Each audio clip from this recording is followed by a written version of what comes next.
Hello everyone, so in today's video I will be talking about my mistakes, not the small ones, but the ones that took me from topper to dropper. I know a lot of you are in the same boat. Maybe you are starting class 11th or you are a drop. And if you are starting 11th, so this video is totally for you. Watch till the end so that you don't repeat the mistakes that I made.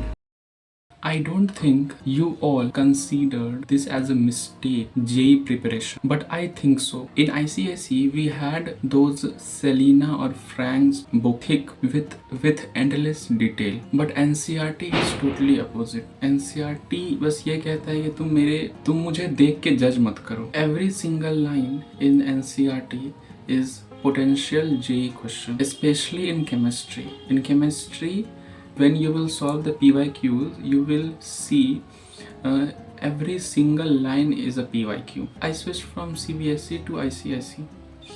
Let's be honest, if you want to crack JEE, CBSE is the path of resistance because of the curriculum. The coachings all over India are 100% aligned with the CBSE और NCERT curriculum.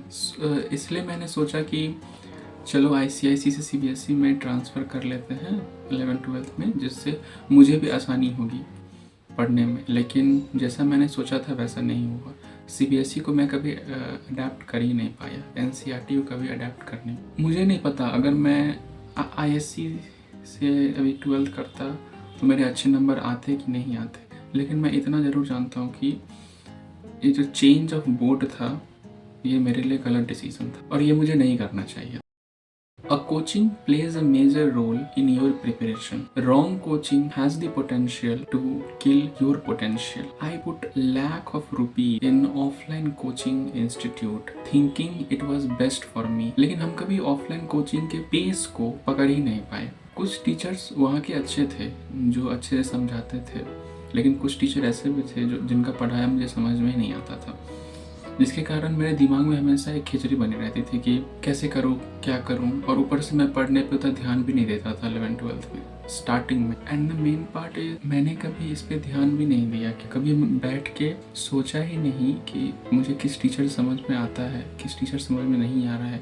क्या मुझे online पे shift हो जाना चाहिए, online ही पढ़ाई करनी चाहिए. Because I already had an experience with online coaching. मैंने अपनी पूरी 10th यूट्यूब से की थी, तो मुझे ऑनलाइन का आइडिया था, ऑनलाइन मुझे समझ भी आता था. लेकिन इस पूरे JEE के फेज़ में 11-12 में मैंने कभी इस बात पे गौर ही नहीं किया कि चलो दूसरे कोचिंग की तरफ जाते हैं, खुद से पढ़ते हैं, ऑनलाइन पढ़ते हैं.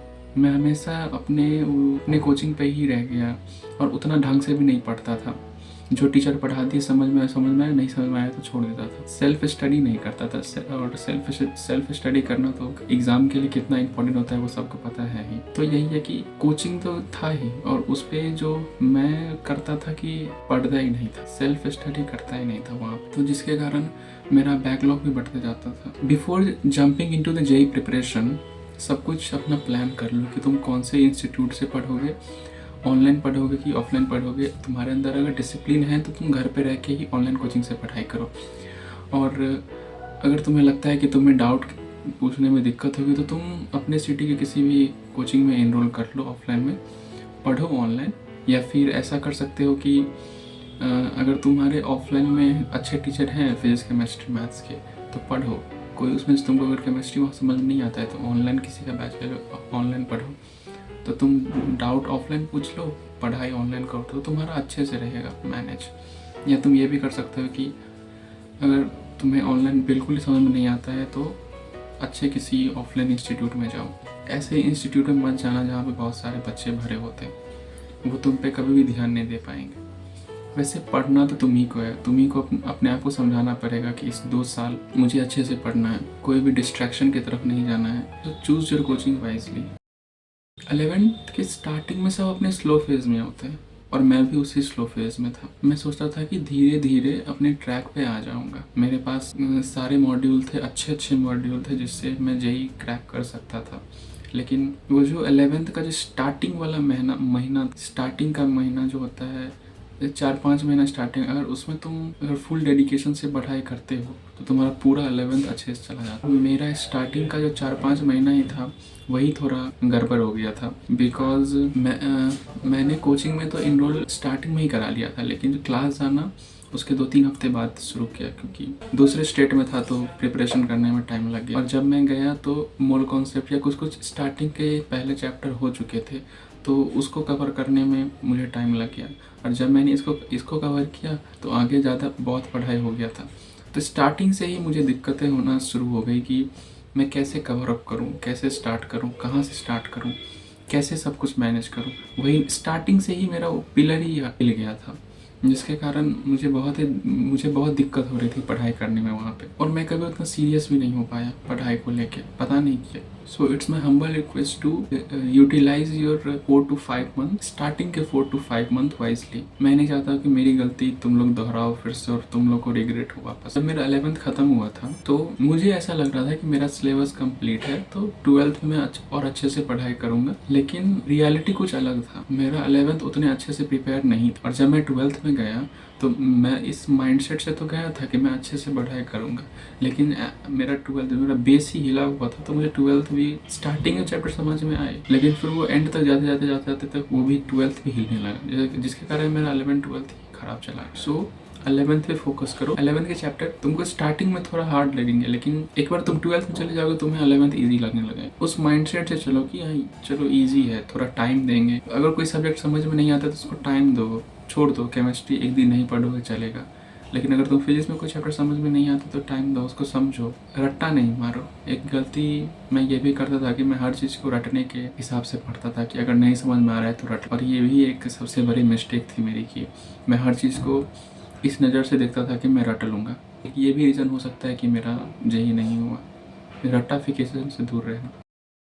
नाउ आई फील कि पूरे 11 12 मैं अपने आप को एक धोखे में रखता था, मैं अपने आप से ही झूठ बोलता था। तुम समझ सकते हो कि मेरा चैनल का नाम एस्केपिस्ट क्यों है, कि मैं अपने आप से ही भागता, मैं हर एक सवाल से भागता हूँ। अभी भी कुछ भी कोई पूछता है तो मैं चाहता हूँ कि अरे मैं उनसे दूर ही रहूँ, पूछूं ही ना। तो इसलिए अगर कभी भी ऐसा होता था कि मॉड्यूल में कोई क्वेश्चन है या टीचर्स क्वेश्चन देते थे या डीबीपी का क्वेश्चन रहता था, मैं अगर एक बार सॉल्व कर रहा हूँ, सॉल्व नहीं हुआ तो मैं तुरंत ही गूगल पे जंप कर देता था उस क्वेश्चन को लेके, और गूगल से सॉल्यूशन लिख के मुझे लगता था कि हाँ ये 4 लाइन का सॉल्यूशन है, मुझे समझ में आ गया। लेकिन होता क्या था, तुम जब गूगल से सॉल्यूशन देखोगे ना तुम्हें लगेगा अरे इजी सॉल्यूशन है, तुम्हें पता नहीं क्यों नहीं चमका, तुम्हें लगेगा अरे समझ में आ गया। लेकिन जब तुम एग्जाम में जाओगे वैसा ही क्वेश्चन तुम्हारे सामने आएगा, तुम पूरा ब्लैंक हो गए, तुम्हें समझ में नहीं आएगा कि इस क्वेश्चन को अप्रोच कैसे करें। तो गूगल पता नहीं दिमाग के साथ क्या खेलता है कि तुम्हें लगेगा कि वो सॉल्यूशन तुमको आता है, लेकिन तुम्हें वो सॉल्यूशन नहीं आते रहे। और ये गलती मैंने 11th में भी की। 12th में मैं सोचता था कि मैं 12th में कोई भी सॉल्यूशन नहीं देखूंगा, लेकिन मैंने ये गलती 12th में भी रिपीट की। तो मैं गलती दोहराता रहा 11 12, बार बार वही गलती दोहरा रहा। मुझे अभी समझ में आ रहा है ये सब चीज़ें। अभी मैं जब कभी अकेले बैठता हूँ इस सब के बारे में सोचता हूँ तो पता रहता है हाँ ये गलती हुई थी, ये गलती हुई। सो जितना हो सके गूगल से दूर रहना। अगर कोई क्वेश्चन तुम्हें दिक्कत हो भी रही है, किसी क्वेश्चन में तुम्हें अगर कोई कुछ चीज़ समझ नहीं आ रही, या तो अपने टीचर से पूछो। पहला या तो अपने टीचर से पूछो या तो अपने दोस्तों से पूछो। हाँ थोड़ा टाइम लगेगा सोल्यूशन आने में, लेकिन तुम वेट करोगे और जब वेट करने के बाद वो सोल्यूशन तुम्हारे सामने आएगा तो तुम उसको अच्छे से समझोगे। और एक क्वेश्चन को बनाने के बाद अगर वो नहीं बन रहा है तो 3 बार और ट्राई मारो। नहीं बन रहा है तो छोड़ दो इस वक्त के लिए, दूसरी बार आओगे तब इस क्वेश्चन को देखना, टीचर से पूछना। लेकिन गूगल पे कभी मत जाना सोल्यूशन लेके। वो एक फेक नैरेटिव तुम्हारे दिमाग में भरता है कि हाँ भाई तुमको एक क्वेश्चन समझ में आ गया है, अब तुम बना लोगे अगली बार आएगा। और उस पर सोने पे सुहागा तुम तब ये कर दोगे अगर तुम उसको रिवाइज नहीं करोगे, तब तो गया 32 किलोमीटर चाल। At the end test analysis, इसके बारे में तो मैं कुछ नहीं बोलूँगा क्योंकि ये टॉपिक मुझे भी अभी तक समझ में नहीं आया है कि टेस्ट एनालिसिस कैसे करते हैं। सबका अपना अपना तरीका होता है, लेकिन ना मुझे इसके बारे में कोई आइडिया नहीं है। मैंने भी कभी टेस्ट एनालिसिस नहीं किया।